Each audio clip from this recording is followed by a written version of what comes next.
In the summer of '95, after graduating from nursing school, I was hired at a nearby psychiatric hospital, which I'll call Dover's for privacy reasons. At the time, I was living in the New England area, and let me tell you, the summers were beautiful. Anyway, due to budget cuts and deplorable conditions, there were even rumors of several doctors performing lobotomies back in the 30s and 40s. Dover's was slated to close in September of that year.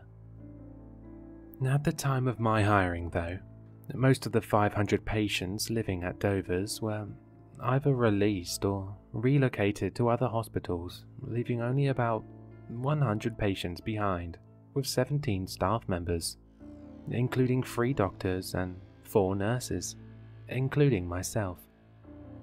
Now, Dover's itself was a very grand hospital, with its Gothic-style architecture, and while it was open, was the talk of the town, both good and bad. Dover's was located on the edge of town, and was surrounded by very dense woods, with only one road leading in and out. Built in 1870, it was originally intended to house 200 patients, with the purpose of treating the criminally insane, mentally ill, and people suffering from tuberculosis in order to cure them. Unfortunately, though, over the years, as the population grew, overcrowding was a big issue, and by the 30s, there were upwards of 3,000 patients at the hospital at any given time. Soon, though, due to the overcrowdedness, lack of funding, and staff shortages, the hospital fell into disrepair. My job at the hospital was to watch over the remaining patients until they were relocated in about 2 months. As I previously mentioned before, there were 17 staff members left with a total of 5 floors being occupied. There were 3 doctors, 4 nurses, 2 CNAs, 4 security guards, 2 cooks, and 2 maintenance people left. We were to live at the hospital with our sleeping quarters being on the 1st and 2nd floors, while the patients were kept on the 3rd and 4th floors. But somehow, though, there was a miscalculation with the rooms, and therefore I volunteered to sleep on the 5th floor, where I would be alone, which didn't bother me at all. It was a Friday when I arrived, and since I didn't have to report to work until Monday, I had the weekend to myself. Now, Dover's has 7 floors total, with the 5th, 6th, and 7th floors remaining unused after several patients died under mysterious circumstances back in the 70s. Of course, rumors were abound about the hospital being haunted, but at the time, I didn't believe in ghosts. After I met the other staff, I had dinner and decided to retire to my room. Now, the 5th floor had not been used for over 6 years, so you could only imagine just how much dust had accumulated on everything. After cleaning my room, I took a shower and decided to turn in for the night. It was around 1 in the morning when something woke me from a deep sleep. Adjusting my eyes to the darkness, I saw a figure standing at the edge of my bed.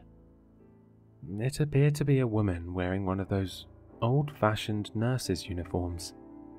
I quickly turned the lights on, and the figure was gone. After tossing and turning for about an hour, I finally fell asleep, and the next morning after breakfast, I decided to explore the rest of the 5th floor.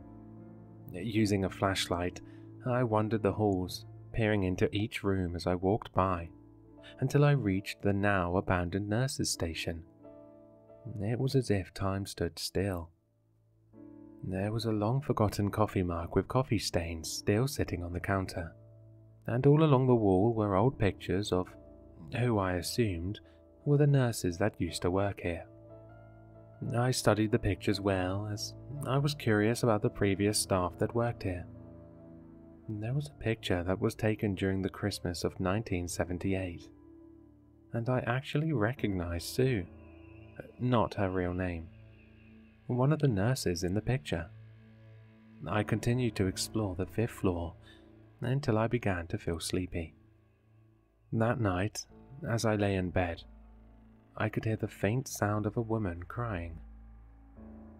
Thinking it was one of the patients, I went to check it out. As I exited my room and entered the dark hallway, I noticed that the crying was getting louder. I began walking towards the nurse's station and stopped, as the crying seemed to be coming from somewhere in the back of the station. I nervously called out, Hello?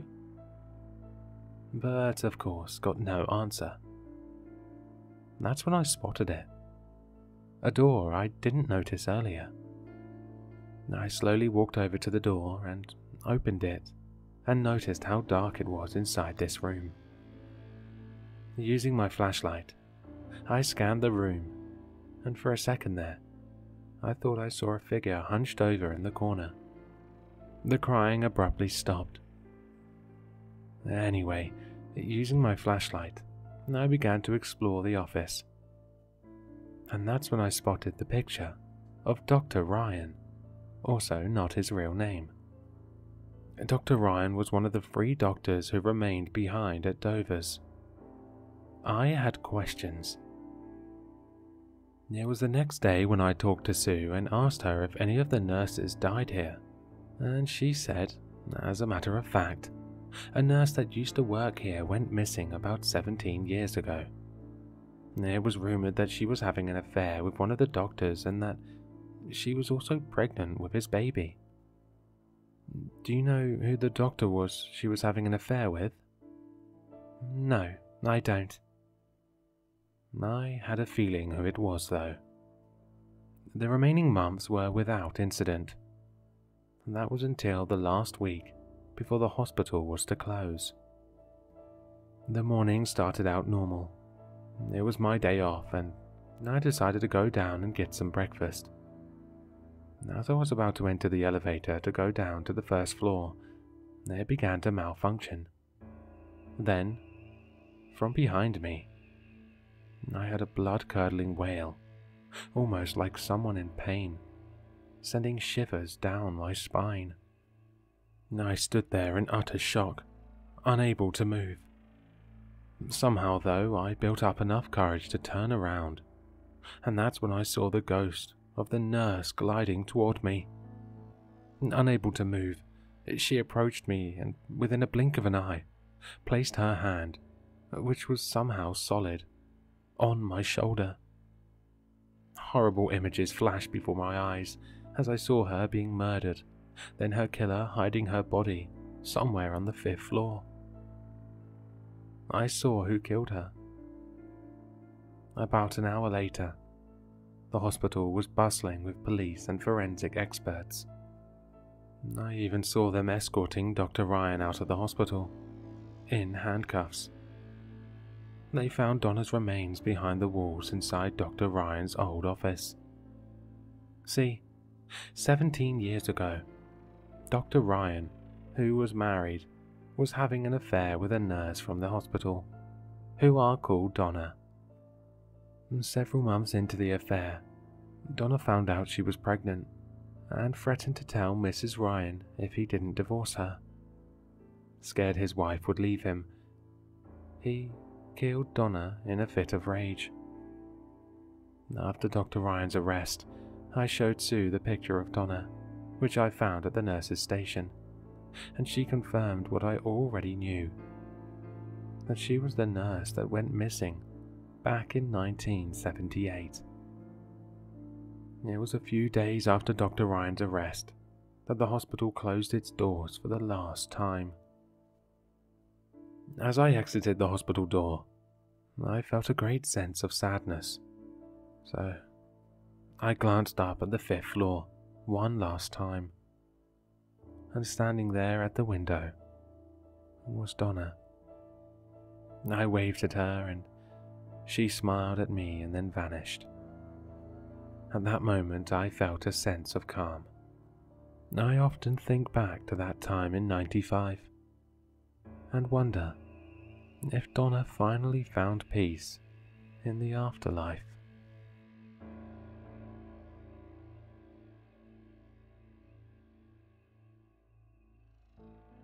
Hello, sinister listeners.